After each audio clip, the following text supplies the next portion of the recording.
adesso con questo coronavirus, lockdown, come sta andando? Oggi ho sentito un collega nostro, sempre che fa stesso allevatore, che da oggi ha avuto polemiche, che ha cominciato magari a non avere più richiesta di prodotto.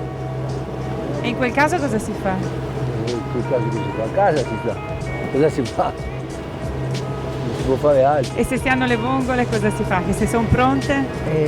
È questo il problema, perché se te hai le vongole pronte e non le vendi, prima o poi può succedere che muoiono. Anche l'altro anno, 4 mesi fa, con il Covid, appena iniziato, noi qualcosa facevamo, no tanto, un po', però sì.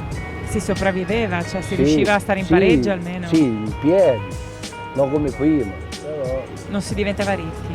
no, non si diventa ricchi.